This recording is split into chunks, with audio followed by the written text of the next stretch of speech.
All right, welcome back, everyone. Episode 4, the game One Loves Forever, the golf podcast. Once again, I am here with my good buddy Omar. Omar, thanks for joining me again. Thanks for having me again. Appreciate it. No problem. Thank you. So we have some big news, some exciting news.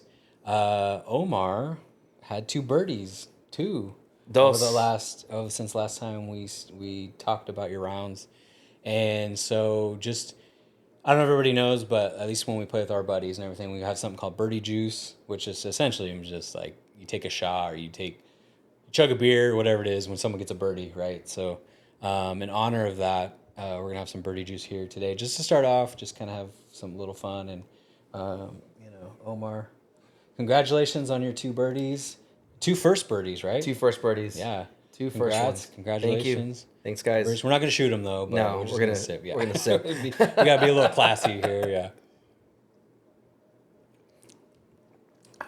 That's good stuff. A little bourbon. So with that being said, I mean, I don't think you're going to have that on the course, but what is your go-to birdie juice? I'd probably say like a Tito's and lemonade. Okay. Yeah, it'd be a nice little. What about shots? So just Tito's? Oh, A shot of shots. Tito's? Oh, shots. I mean, no, if your birdie juice can be whatever, but oh man, that's a good one. My go-to right now would probably be, I'd say tequila. yeah. Like a añejo. Yep. Like an añejo. Yep. Centenario. Yep. That's, yeah. Yeah. I'm going to say, I brought a couple different tequilas out, but definitely tequila is my go-to. I know a lot of the guys we play with, they like, Jameson. Yeah. I know JMO. Shout out JMO is like the go-to. But yeah, I'm a tequila guy through and through, at least on the golf course. I like to sip some bourbons, some scotches. Yeah, but, nothing like shooting some tequila and chasing it with, Coors Light or whatever you got. I always like, one time we played Yochadihi. It's another nice course out there in Brooks, California, near Woodland. Super nice course. And that morning, I don't know, I just woke up and I said, I feel like there's going to be a lot of birdies in my group today. And by the end, man, I mean, I bought a regular size bottle, so 750 milliliters or whatever it is, and it was almost gone. You're like the golf Nostradamus. What's his name? Baker Mayfield. He's like, I woke up feeling dangerous this morning. And that's just kind of how I felt. But I was like, there's going to be a lot of birdies. So I made a stop, got a bottle.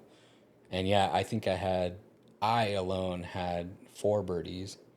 And then a playing partner, Jeff, I think he had like 3. Oh, wow. And I think Adam had 1 or 2. And so it was just like, and so with birdie juice too, everyone takes a shot. Oh, that's right. So everyone take a shot. Normally, I think you could either do the one who gets, if you're not gonna do everyone, some people like, well, you got a birdie, so everyone else should drink, right? So, and I've never played. I just always everyone takes a shot. I was gonna say every time I've seen or heard birdie juice, I think everybody gets one. Yep. But I feel like they do that on purpose so that the person doesn't Yes. get the birdie again. Exactly. It's like, let's get him drunk. Yeah, because I had the 3 birdies on the front, and I just kind of fell apart. I mean, I'd get one more on the back 9, but by then, I mean, I don't think I shot that well, even though I had all those birdies, because I was drinking. By the time I was in, I got I was drunk. You said you got tequila? Yeah. Oh man, Yeah, it was tequila. which one was it? That one was Casa Dragones. So it's a blue. It's a clear bottle, but comes a blue box. And yeah, it's just I wanted to try it, and it's a good excuse for me to buy bottles. If you guys don't know this, I know this is not part of the podcast, but JR is actually a tequila connoisseur. So yeah. If you have any questions about any tequilas, I wouldn't say on the DL, hit them up. Connoisseur, like I love tequila, and mezcals. Oh, that's true, mezcal too. Yeah. But yeah, I mean, I just drink what I like. I couldn't tell you like, oh, this is from here, this nomination, or from this field, or from this area. But he knows when there's a good deal for Fortaleza. Yes. Yeah, definitely. Even if it's not from the mainland. Yeah. Yeah. That's another story. Yeah. But yeah, I always got to find the good deals. So, yeah, what Omar's referring to is I couldn't find Fortaleza anywhere in Sacramento, not to get off on the topic, but Couldn't find it anywhere. I mean, for some reason, it was just tequila was hot, kind of like now bourbon, like all those bourbons now are hot. You know, Eagle Eye, or whatever it is, Eagle Rare, and Blanton's. It was kind of like that, where you just couldn't find it. Like, and if you did, it was in some random liquor store. You know, and they were charging $120 for a $40 bottle. So I did find it, but it again, I'm not going to pay $120 when I know it's 40, right? So we're in Hawaii. Just a random little store had it, and I just bought a. Didn't you call them to make sure it was there? How did you know? Oh, you saw the picture on. Oh yeah, I saw on Google Maps. Maps. Somebody right. posted a picture, and it was there. So but you like zoomed in, and you're like, I think it's there. This picture was taken like 8 days ago. Yeah. Yeah, it was like. So we must go. I was like, hey, it was there at one point, so yeah, got to go back. But anyway, yeah, so it was Hawaii, and I think I bought 4 bottles or whatever, brought them back, and I still have 2 of them sitting in my collection because I don't want to open them. But I'm sure you can find it now pretty easily. But that one, those bottles just have a pretty cool story, though. Yeah, that's always funny, and I think that first time we went to go buy one. We were walking down the road, and we probably shouldn't have been walking down the road. Yeah, it was dark too. Yeah, cars are honking at us, and there's no like walkway, and it's like, geez. I mean, what are we doing? Yeah. Looking back at it, just for Fortaleza. But hey, I applaud you guys for coming along with me. Leave no man behind. Yeah, leave no man behind, guys. So, but yeah. So I mean, that's kind of a funny little story. But today. Recently we just went to the American Century.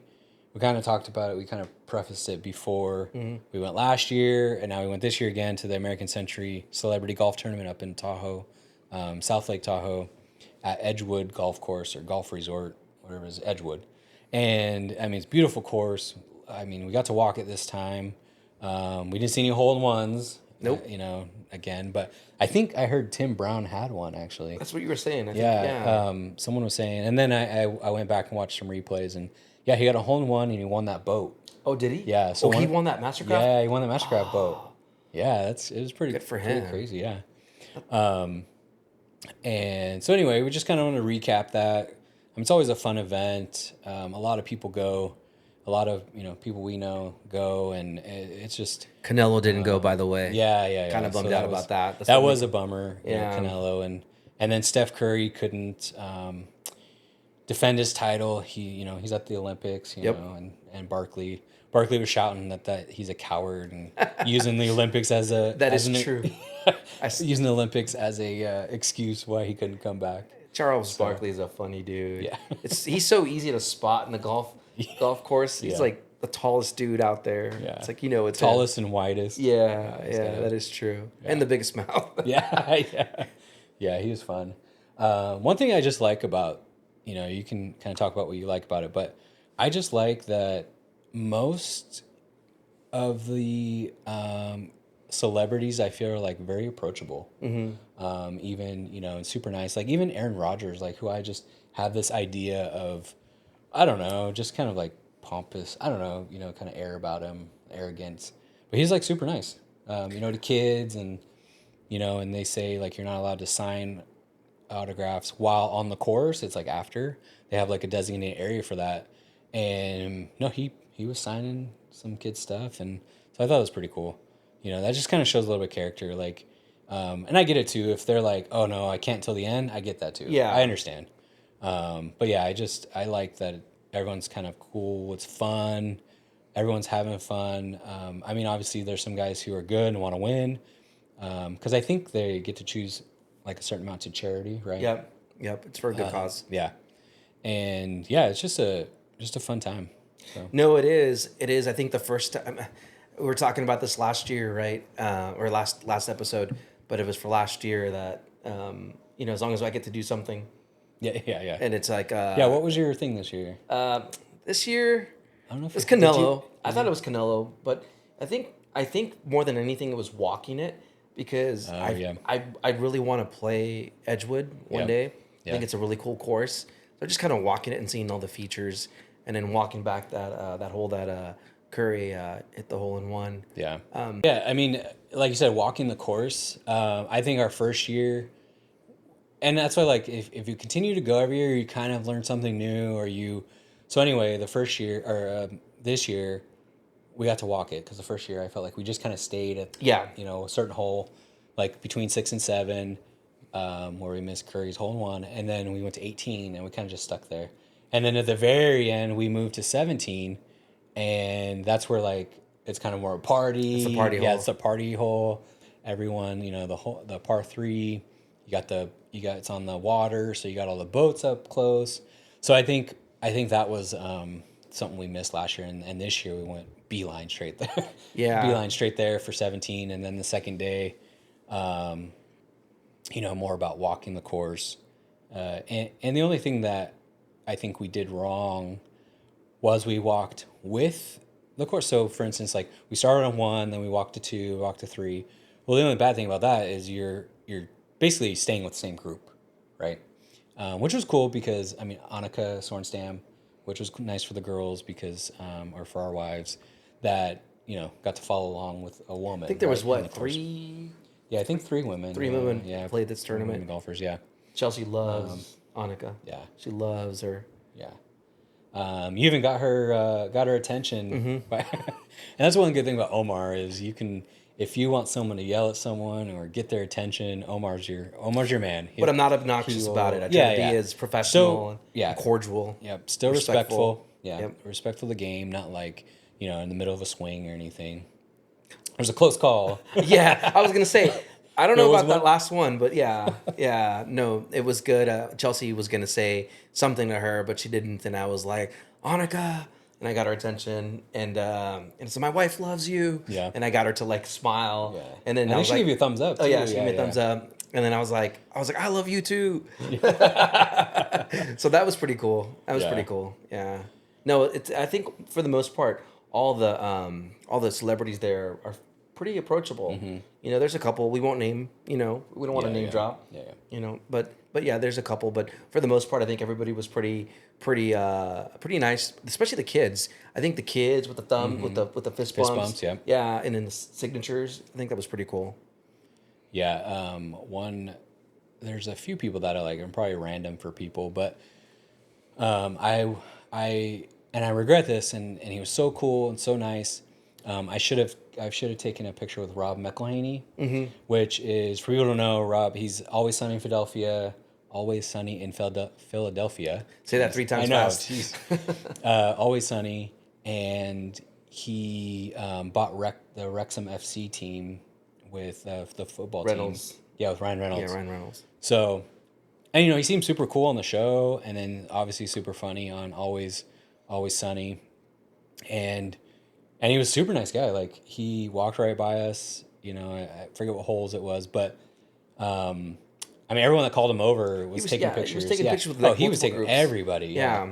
And then even one, like a group of like 10 guys got around him. And then that was funny too because he was like right in the middle. He's like just a big old group. And then all of them were like, "Oh yeah, let's get a picture." And then I realized no one was taking their picture because they were all with him. And they're like, "Oh wait, who's gonna?" And then they one guy got off and then handed it off to a lady. That was there. That was funny. Yeah. So anyway, Rob was super cool, and I think he was a mediocre golfer, but he's a great guy, at least from what I could see. And I should have called him over and asked for a picture. You probably should have. Yeah, that would have been a cool one. And you should have said, "Hey, you want to golf sometime?" Give you a couple pointers. You heard my golf podcast? No, yeah. Oh, that would have been cool. Oh, yeah. Hey, if you hear this, we want to have you. Yeah. And then, the comedian Nate Bargatze. Yeah. Yeah. I saw him live in April. I think April sometime when he came to Sacramento, and he's just kind of like a dry sense of humor guy. He kind of blew up because of TikTok and Reels and stuff, and his comedy's just funny. A lot of the stuff he talks about, like, growing up and like with Christian parents and very naive, and I just kind of relate to that because I feel like I kind of grew up like that, like just very built around religion and like don't tell a lie. You got to be, everyone's or God's watching at all times, right? So it's kind of funny to hear him joke about that. And then he's got younger sisters or a younger sister, 10 years younger, and then I have two siblings that are 11 and 13 years younger than me, and it's just funny how different you were raised, like super strict, and then they're just like they get away with everything. So I would know. I'm the youngest of three. Yeah. So you're the baby. Yeah. So you got away with everything. I did. Yeah. I mean, And I didn't, but I did. Yeah. Or at least your mom initially probably took your side, right? Of course. Yeah. Yeah. So yeah, Nate Bargatze. I just saw him briefly. Took a little video of him. But I felt bad because I was like on my way walking over, but because no one really knows him, he kind of just, all right, sign one thing because someone like was like in love with him, some guy, and was like, oh my gosh, I see all your stuff. Anyway, I was walking up, and then nobody else really wanted, like, who's this guy? And so he just kind of like, all right, and kind of walked off. And so I was like, oh dang. I was like, one, I felt bad for him, and then two, I felt, and then I missed the opportunity, right? So yeah, those are the kind of obscure people that I wanted to see. And then, usually, your Derek Carrs, your Kelsey's, Aaron Rodgers, Tim Brown, Marcus Allen. I mean, you had a pretty good interaction with Marcus Allen. I did. I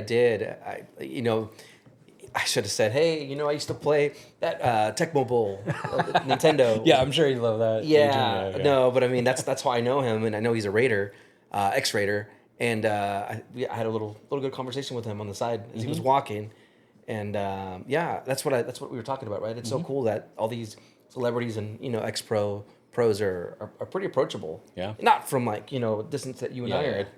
But if they interact with you, yeah, right? Where it's not just like you're saying stuff, and I liked your approach too. You're like, hey, how's it going out there? Kind of thing, and it was like more rather than like, we love you, or just like sign my shirt, sign it. Yeah. So, yeah, that was cool. I can't remember. Oh yeah, for the wives, they want to see Miles Teller, Top Gun. Saw him last year. Saw him yeah. this time. Actually, I fist bumped him because he was just walking. I mean, I could care less about the guy, except on the Offer. The movie The Offer is pretty good. Oh, I haven't seen that one. It's a good one. Okay. It's kind of like the based on The Godfather, how it was, obviously made. But he gave me a fist bump. I was like, yo, fist bump, and he fist bumped me. So that was about as much of a Miles Teller fan that I am. Yeah. Yeah. I mean, seemed like a cool guy. Okay golfer. Who else? The wives. Do you remember? I don't know. Yeah, I know. There's another one. Yeah. The Kelsey brothers. Oh yeah. Yeah, they were both there. I know Jason Kelsey's gotten a lot more popular. Yeah, because of the brother. Yeah, and just recently, I mean, at least they both have Super Bowls. Yeah, that's good. Yeah. But yeah, Jason was cool. Just people shouting at him and stuff. And when I say like they're cool and stuff, I kind of watch the interactions with other people, not necessarily me, because obviously I'm not the one shouting. Yeah. Even like I was right there with Rob McElhaney and I didn't do anything. I froze up and like, or I don't want to bother them, right? You're no, well, you know about respecting the game, and they're probably in the zone. Yeah. So it's like you understand, you put yourself in their situation. Yeah, it's definitely twofold. Like one, they're famous, so they get this all the time, and then two, they're playing golf. So I know with golf, like I'm in the zone. I could see the other way. Like if I was in their shoes, I'm like, I'm trying to win this thing. You know what I mean? Because it's for those who don't know, it's like it's Stableford. I think that's how you say it. Stableford format, which just means like if a birdie's worth a certain amount of points, rather than like your actual score. So a birdie, I think you get 3 points. Eagle, you get 8 or 6. Double eagle, you get 8, whatever. And so you kind of get points that way. So it's not about your score. I mean, it is, but on each hole. Right? I didn't know that part. Yeah. Oh. So that's how they score it. So when you see it, it's like they're 36 under. Well, they're not 36 under. They just have 36 points. Okay. Yeah. All right. And then when it was like plus 36, that means they just had a lot of like double bogeys. Oh, okay. Because double bogey, I think Because it's like the scoring didn't make sense to me. I was like, wait. you're like, these guys are good. Yeah, that's what I was like. Dang, why they should have quit a long time ago. You know, pro whatever. Just signed up for the PGA Tour. Yeah, I would have. Yeah. So they do that format where it's points per score, and like for instance, like the first day, I think the guy Marty Fish, I think in first place he shot even par, the first day. Oh, really? Yeah. So, and had I don't know how many, 24 points, whatever it was. Anyway, so yeah, shot even par, but had like 24 points. So like that kind of gives you the point scale. Makes sense now. Yeah, but yeah, it didn't really. I mean, we kind of, like you said, we walked the course the second day, and we kind of just got stuck with the group, so we didn't get to see as many people. But we still, went to hole 17, the party scene, and it was kind of popping walked around. Yeah, it was popping. I will say that tournament is really good at having, even in the far corner, it has a place where you can get alcohol or drinks. If you don't drink alcohol, they got food, they got, sodas, whatever. Just really, really a well-run tournament. The first day, well, we showed up, there was a guy being escorted by like troopers. So funny. Well, okay, if you know me, I don't like cheese man, unless it's not my cheese man or my friend's cheese man. Yeah. So there was a guy just being like escorted out with his wife, and the guy quickly gets off, and the cops are like, telling him to walk that way. He's no longer welcome. And I stop, and I'm like turning around. My wife's like, "What's going on?" I was like, "Don't worry, babe. I'll tell you in a second." And the wife was just sitting there, like with her head down, like embarrassed. I was like, "This is like 11 o'clock. Like, what's going on?" And anyways, that happened. And that's when you start drinking at 8. That's what happens. I know. So I was like, that 8 a.m. guy's not having a good time right now. And the second one was his other gal was being escorted later on that day. And we're like, what happened? Some guy was following her with a camera. I was like, did you see what happened? He's like, no, I didn't. But I just took video of it. Yeah, it's the cheese bay. Yeah, that's crazy. Yeah. I didn't see any of that, but that was before we met up. Yeah. But yeah, I mean, I guess it's good and bad, right? That they have alcohol everywhere, Yeah, I think it's I mean, to each their own type of thing. But you got to pace yourself. You're there. It's the sun's out, so hydrate. Drink lots of water. Pace yourself. Yeah. And nice thing too, Tahoe was only like 80 degrees, 85 the first, Friday. But the thing, even though it's 85, you're up in elevation. You got, the air's thinner, so it feels warmer than it actually is. But I mean, still better than 104 or whatever it was in Sacramento that weekend. I think it was like 110. Yeah, I don't know why. Yeah, it was one of those. Yeah, it's been really hot here in Sacramento recently, and I can't even get a twilight round right now because it's 105. I mean, you still could, but you're gonna sweat. You better bring your water because. Like I've played out in 110 degree before, and it took me about 4 holes just to acclimate. Otherwise I feel like I'm floating or I'm like, it's just kind of out of it until you adjust. It's so funny because never say never, but a couple months ago I would have said no to you. Oh yeah. And that's right. A couple Sundays ago, my buddy Omar. Yeah. Omar again. Not me, but my friend. other buddy Omar. We call him my tocayo. He's like, let's go golf. And I was like, I'm working. I got an open house. And long story short, he's like, well, can you do it after? So we got tee times at Big Maloney. And it was like 105, 110 maybe. Yeah. And I was out there golfing. And that's when I think I texted you. I was like, who is this guy? Never say never. Now I'm interested to see what happens because you've canceled on me when it started to rain or it's a little cold. So now I'm interested to see this winter to see where you really are. How much of a golfer are you really? It depends on which way the wind's blowing. If it's blowing behind me, I'll go. Yeah. And one thing I found with like the rain, golfing in the rain, is as long as you have the right gear, you got waterproof shoes, you're fine. I mean, unless it's torrential downpour, that sucks, but I mean, just like, sprinkle here, sprinkle there throughout the round. Yeah, as long as you have the right gear, you're fine. I think as long as you're prepared, yeah. As long as my feet are warm, that's the number one thing that I'll tell you is like if my feet are wet or cold, I'm not going to be happy. That's true. I think being hot is better than being wet and cold. Yeah. Yeah, for sure. That is true. But yeah, so going back to Edgewood or the celebrity tournament, I mean, I think walking the course this time like really I think you too, like invigorated like our want to play there. Yeah, for sure.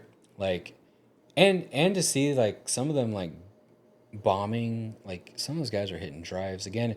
I've talked about this before, but elevation there is 7,000 feet, and I mean they're just hitting drives. Weren't you saying though that the higher the elevation, the thinner the air? Mm-hmm. So what do you win? Like 20 yards, you said, or how many yards?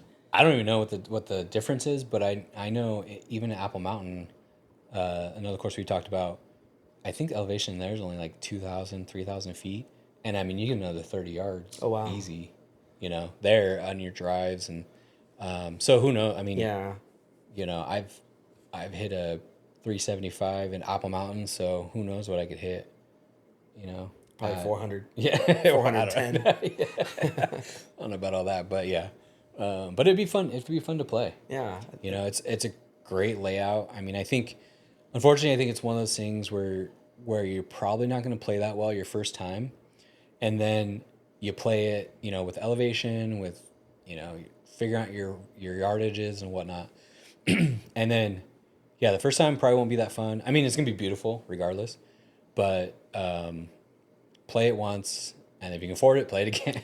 Play it twice. Well, if you could practice on the other Tahoe courses that are out there. That's true. Just to kind of get a little bit of a feel of like distances. Yeah, the distance, elevation, and then you graduate up to Edgewood. I think would be pretty cool. I mean, we're so spoiled. I think we talked about this the last episode about how many courses. Beautiful courses. Yeah, all throughout the coast. Even like people travel the world to play these courses. Yeah, and like we have it here all over the United States. Yeah. Yeah, so.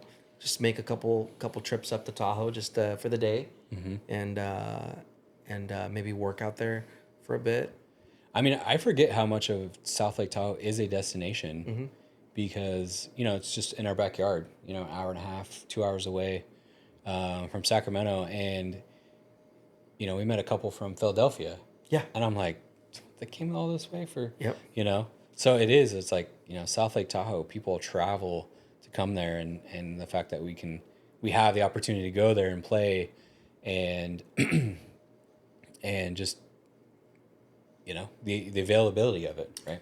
Yeah, Tahoe is not just beautiful during the winter when it's snowing. I think it's beautiful year round, but I think that's one of the reasons maybe why the celebrity golf tournament's probably in Tahoe. Yep. Just because of the scenery. Yeah, I mean it's beautiful. I mean I don't know how many years they've done it. But I know I was watching it on TV, and they were saying that Jack Wagner, I think that's his name, Jack Wagner. I think he's played in every single one. Oh, really? He's like one of the two people that have played, and I forget who the other person was, but yeah, he's played in every single tournament since its existence. And it's funny too because before we went last year, I always said, "Oh man, I want to go," because then it'd be like. Everyone's like, "Oh yeah, we're up at the celebrity," or you see it on Instagram, or you see everybody posting about it. You're like, "Oh, I'm gonna go next year," and you just forget. Or finally, we made an effort to go, invited you guys to go, and that was crazy because that first year we just drove up every day. I mean, that kind of tells you how close we are. Drove up in the morning, parked, kind of hung out for the day, and drove back the night, and slept in our own beds, and then next morning get up. You met us up there, and we drove again, stayed out there, did a little tipsy putt, which was really cool, and then drove back. So this year, finally stayed up there and made a nice little trip out of it. This time around was pretty cool. Yeah, we just drove up the one day last year, and it was definitely it was fun. But then when everything's all over, you just want to go home, like right now. Yeah. But no, it was definitely fun this time around. Spending with everybody and, walking the course and kind of getting a little bit of a better feel of it. Yeah. Yeah, it's was there anyone that you missed? I mean, I don't know if anyone you missed that you wanted to see? I mean, I already said it, but Canelo. Oh yeah. Yeah. So you thought he was going to be there again? Oh yeah, I thought so. Yeah, okay. For sure I thought. I mean, my bad. I should have forewarned you. I saw that he wasn't going to be there. Oh, no. It's all good. But I mean, just being there, and I think, like you said, I mean, the first year was cool seeing him. The second year was cool walking it. Yep. I think the third year before. We're already planning it. Well, the third year before it happens, we play up there. And that way we already have a feel up for the course. You know, and then see everybody else. Yeah. Kind of compare our scorecards. To Or everybody's. be like, oh man, remember when I hit the shot here? Yeah. Or I birdied this hole. Yeah. Nobody else did. did. We got trash out of that for birdie juice. Yeah. Yeah. I'm like, does alcohol hit you faster in elevation? It probably does. I mean, hence the guy earlier. Yeah. Yeah, starting at 8 a.m. But yeah, so I think that, you know, anybody who's interested in going to the, you know, it's relatively inexpensive, I think, for day tickets and stuff, but they have the whole week pass. But yeah, I definitely recommend going. It's just fun. Get to see some celebrities.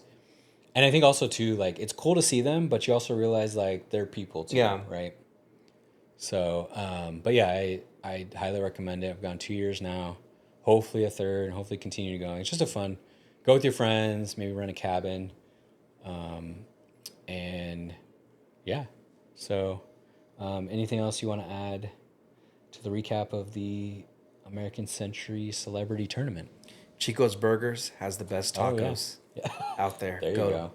I know, it's funny that Chico's Burgers has the best tacos. I know, except there's an old saying I say is, if there's a Mexican restaurant that offers a burger, get the burger.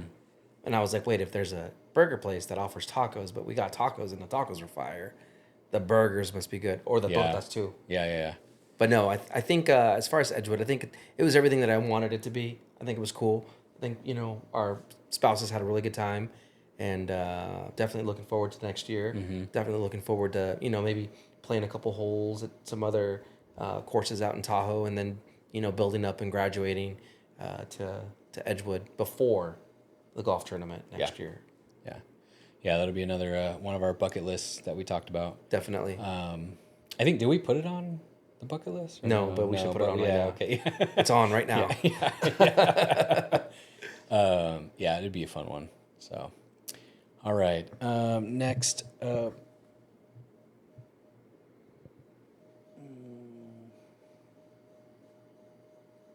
Okay, so we'll just talk about. So next, you know, I just kind of want to talk about our round that we had recently. We finally got out to play. 18 holes. 18 holes. And at Ansel Hoffman, your home course, so we got to play on your turf. My backyard, guys. Yep. And, you know, I'd mentioned before that Omar was playing behind my back, so I had to see. Oh, and talk about this. It wasn't with me, but you just recently broke 100. Yes. For the first time. Yes. Congratulations. Yeah. It was nice. It was fun. So let's talk about that. You know, it's crazy to talk about, like, you know, what 100 is, you know, golf wise, because I was like, what is it when I'm starting off? Yeah. But then now that you understand, you know, keeping scores, scored a 95. Nice. It was nice. I was definitely having a good day there. I think the working on the small 9-hole courses, I think, definitely help. Yeah. The driver definitely helps a little bit. What course was it? It was Hagen Oaks. It was the Arcade. Oh, that's right. Arcade Creek. Okay. Yeah, Arcade Creek. But we scored a 95, and I haven't scored that since. Yeah. So hey, that's okay. You did it, and now you know you can. Yes. Right. Yes. So was that the round with the birdie in it? No. Or was that? Oh no, that's right. That was the 110 degree. Yeah, 110 degree day with my tocayo, Omar, and he was my witness. So I have him as a witness, and then my other buddy, Manny, saw my other birdie. That's right. Yeah. At Ansel. At Ansel. 14. Yeah. Hole 14. Yep. But yeah. So did it feel? So between your not normal, but let's say you're shooting 110 and a 95, did it feel like a huge difference, or did it kind of really just feel the same? It felt different. I think the difference is I knew what I needed to do versus back then I'm just swinging to swing to swing versus I'm like, okay, I'm at this distance, and I usually hit my 8, my 4, my driver. So now there's like a strategy behind it. Yep. Back then I didn't have a strategy. There's more thought. Yeah, there's more thought. There's definitely more thought behind that. Yeah. Aside from going to the driving range and stuff and kind of getting a better idea of my clubs, I think strategy is definitely important. Is there? Did it feel like 15 shots less? No. Yeah, I know, huh? That's No, an interesting. it doesn't. Yeah. It felt like I would guess no, because like when I shoot, anywhere from 85 to a 79, it doesn't feel any different. I mean, but go ahead. no. It felt like I probably should have been in the 80s because there was a hole that definitely got the best of me. Dang, 80s? Yeah. So you would have broke 90 and 100 in the same day? Yeah, maybe. I don't know. Maybe I'm my head's getting. Oh, a that's little right. bigger. I think you did say. Oh no, that was another hole. But I was like, I think you said it should have been an 85, but that was a 35. Yeah. The other time. Anyway. Yeah. Anyway. No, but maybe not. Maybe not. But you always. I think that's the one thing I love about golf is like you always want to constantly improve, and you want that feeling of improvement. Yeah. And you see your scorecard, and you're like, okay, cool. This is what I hit. But no, definitely excited to do arcade again. Ooh, that was a little rough there. Oh yeah, yeah. Snuck up on me. Yeah, I think, and that's what I always say. Like, we'll get into scorecards, but like shooting an 85, and then, I can always be like, okay, there's 5 shots where if I, head back easily, or I triple a hole and I still shoot 85. I'm like, okay, I bogey it. There's 83. You know what I mean? So there's just always, I would like to always joke like, oh, you can always say you left shots out there, unless you're just playing horrible that day, and it's just at that point you don't care. But so let's so congratulations on breaking 100. Thank you. That is huge. I remember, when I first started and it was always, we played 9 in high school, but it was always break 50.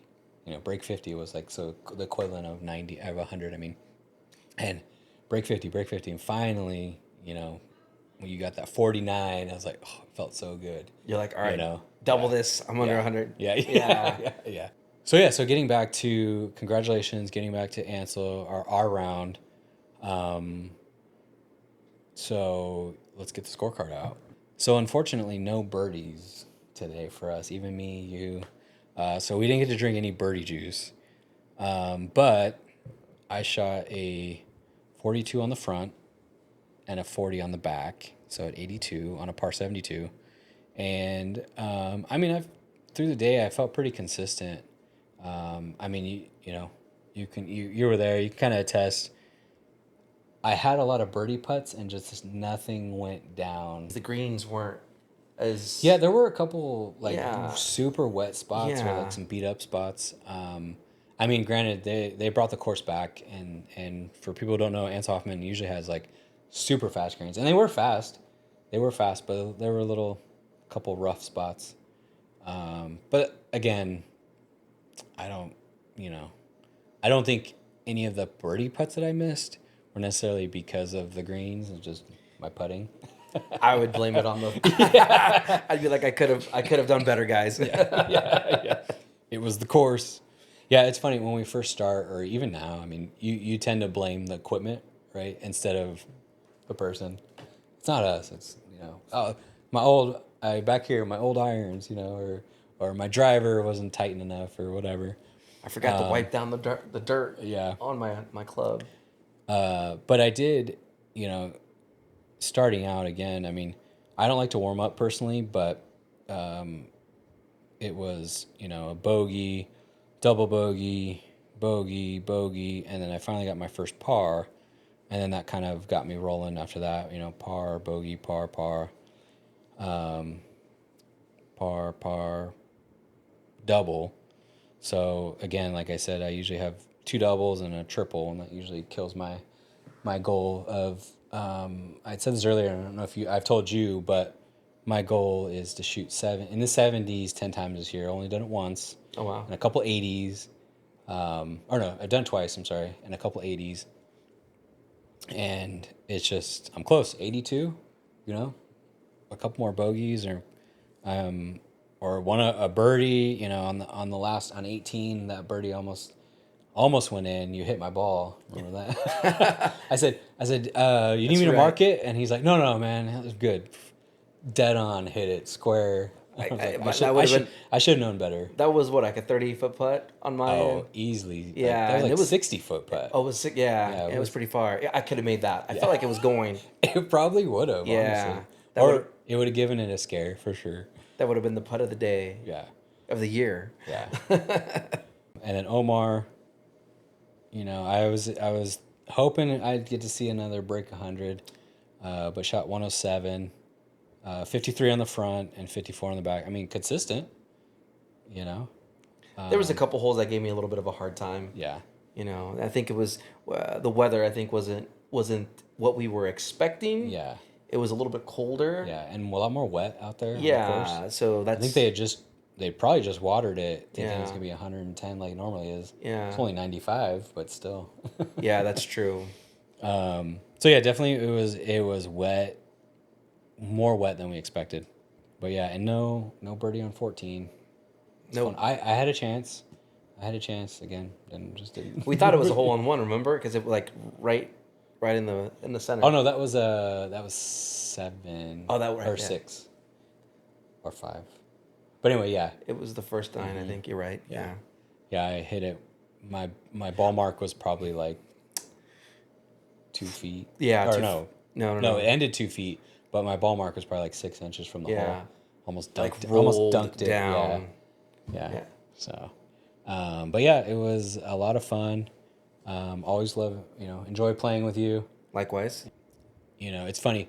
So on the course, when I started playing, I always hated when guys or old guys would give me advice and would be like, oh, you're doing this or you're doing that. So I think, again, it's like course trauma, right? It's golf trauma. Golf trauma. golf trauma. And so I don't, like, when I'm playing with you or playing with Jared, I don't, like, give you guys advice because I only do if you ask. So if you ever do want advice, just ask me. But yeah, I don't give unsolicited advice unless someone explicitly asks me. So yeah, so if we're playing, just let me know. I'll definitely take you up on that. But yeah, I just kind of keep much. And then finally someone's like, hey, what am I doing? And I'm like, well, you're doing this and that. And because I could see it, but I'm not going to, because I think also too, the course for you guys, and even for me, you're not going to fix it on the course. No. You know what I mean? We got to hit the range. You got to hit the chipping green or the putting green, whatever it is. That's where you're going to get better. So, I mean, course is just fun to play. So we're at your home course. I beat you, but but I'm sure too. If we actually we need to get you a handicap, so then we could play a handicap game, and you'd probably come in pretty close. Nice. Yeah. Yeah, I'm not there yet. Yeah. I don't know what that. I mean, I do know what it is, but I don't. Yeah. So handicap would just be like if you're, so let's say like for me, like mine's a 9.7, so it's 10 essentially, 10 over. So your handicap is what you shoot over on your best day. Oh. So for me, it's 10. So I shot an 82 today. That's 10 over. So the guy who I was talking to, he's like, "Oh, that's a really good day for you," which it is because honestly, that's a hard course. Like Ansel always eats me alive. It's I'm barely breaking 90 if I start hitting the trees and stuff. So that's kind of what a handicap is. What you would shoot over par on like a good day. That's actually pretty cool. Not necessarily an average. Yeah. But yeah, and it's based off your last 20 best scores in the last 12 months or something. So you got to keep track of. Yeah, so you got to keep putting in. So like today I'll or back when we played, I put it into the USGA score, and then they updated my handicap, but it just stayed the same, right? Because it's 82. Oh, nice. Yeah, it's 10 or 9.7. So do you think Mark does that himself? The gentleman who met that day? Yeah. So it was kind of funny too. When we were out there were these people like, I don't know, 7, 8 of them. A group of them. Yeah, a group. Swarming. A swarm. And like, they're all wearing like the same like colored clothing. We're like, we missed the memo, guys. Yeah. And they're all had clipboards and they're marking things, and we thought maybe they're superintendents, like they're trying to like work on the course or whatever. But you know, again, leave it to Omar. He sees the guy with the vest on. He's like, "Hey, you know, what are you guys doing?" And like they're coming out to rate the course, so that's pretty cool. Yeah. To see the NCGA actually come out and like rate the course, and then they played it. Yeah. Too. They're right behind us. Yeah. Yeah. Mark was So- a super cool guy. Yeah, Mark. Yeah, Mark was Yeah. one of the guys we were talking to, and yeah, he had a nice little vest on. Yeah. I was like, I was cool. kind of jealous. Yeah, 'Cause yeah. I wear a vest. Yeah, Omar's a vest guy. If you guys don't know, well, obviously you don't know, but I wear a vest. Yeah. I love my Omar's vest. known for his vest. Yes. Yeah. When I see a vest in a store, I think of Omar. You know, in a clothing store. Heck yeah. Where's Omar right now? Would he like that color? Yeah. Does he need this vest? But yeah, that was kind of cool, and I'm glad you asked because I'd never. I always wondered how they I don't know, come out or rate courses, or if it's just the course rates itself. But yeah, I guess they come out. Yeah, that was pretty come out and do cool. it. It's pretty cool him explaining the why, Mm-hmm. right? And then you're explaining your handicap and how you updated it on that what is it, USGA? Yeah, Yeah. USGA. Yeah. And then for California, it's NCGA, which is Northern California Golf Association. Oh, got it. Yeah, but yeah, I wonder what they were going to rate it at. So I think they said, from what I remember, they said it's about the same of whatever it was rated. yeah, they Yeah, weren't going to I think move that's too what much. they said. Yeah. So Ansel Hoffman, you're good. Yeah, yeah, you still got a good rating. Yeah. I'm reading the scorecard right here, and the combos, well, actually the whites for men is 69.4, which just means the 69.4, which means if you are a scratch golfer and you played this course on the whites, you would shoot a 69. Oh, really? Yeah, so you'd be 2 under if you're a scratch golfer. So, I mean, it's not long, but it's just the trees that get you in trouble. Like I hit 3-wood on half the holes because otherwise I'd be in trouble. Just hit too far for it. Or it's just enough where maybe I can't find it. Or like that, there's a short par 4, what is it? 5 coming back. And I hit my 3-wood, and I was like right next to almost to the green. And I was like, dang, if I would hit my driver, but knowing my driver, it'd be a slice to the right or left into the trees, right? So, yeah, I just feel like I'm playing a little bit smarter right now, just hitting the smarter shot, and rather than just trying to go for it every time. So, It's all about strategy, like we were talking about, yeah, right? yeah, definitely. Having a plan versus just kind of swinging away. And I think that's the progression. I'm at that point where I think I want to progress a little bit more. I want to, maybe consistently break 100, which who knows if that's going to happen. Yeah. I mean, No, I think you're well on your way. I mean, I saw you when you play. Even though you shot a 107 this day, I mean, there were so many shots or even drives that maybe got snagged up again because it was so wet. yeah. That, you're not getting that summertime roll, and it was getting snagged up in the fairway or just a little bit in the rough, and it just eating it up. So, but yeah, keep working, keep on your driver. And hopefully, I think we talked about this last time, get that Scotty Cameron, man. Just waiting. It's in the mail. It's in the mail. It's in the mail. Yeah. Yeah. It's in the mail. So, yeah, I mean, a pretty easy day today. I mean, since last time we talked, is there anything that's come up with you other than your birdies? No, just still hitting the driving range. Yeah. Working on just the short game. We have a trip planned, so that's coming up. Excited to play in Mendocino. Be kind of cool to, put some little 9. Oh, that's right, little 9-hole. Yeah. 9-hole course. But no, that's pretty much it. Okay. Yeah. Well, I'm excited to see what happens. Maybe we'll have a little recap, or maybe we can finally get on the course and record a round, and who knows, maybe that will be another break 100. Fingers Yeah, we crossed. can do a little break 100 series with Omar. Yeah. Oh, that'd be awesome. So, and then we'll get to see it live and in person. Heck yeah. That'd be cool. Yeah, one thing I wanted to start doing with us and in our group of guys that we play, I want to start recording on par 3s at least. Oh yeah. Right, for the hole-in-ones. And eventually, I mean, I know we've got a blank wall right now, But we'll get the faces of all our hole-in-one buddies up here. That's right now, I think we're at 0. I mean, even if maybe. Oh, Matt's had a Hargan. Oh, really? Has had a hole-in-one. Does he remember when and how? And yeah, actually, we were at the Masters tournament. Oh, you were the Masters tournament. Yeah, I wasn't in his group, but I was in another group there. Oh, nice. And yeah, a couple of years ago then. Yeah, I think that's 2 years ago. Oh, that wasn't when we had the pizzas. No. Oh, yeah, okay. it was. Probably the year after. Yeah, the next we didn't year. do it. Yeah, because I've been there 3 years, I think now. Nice. Yeah. Nice. So. Well, good for him. I know. That's awesome. That was his first one. Oh, really? First one. Even better. I mean, yeah, that's. Yeah, I'm still waiting for mine. No hole-in-one, right? Nope. Yeah, I'm. Miniature golf doesn't count, right? No.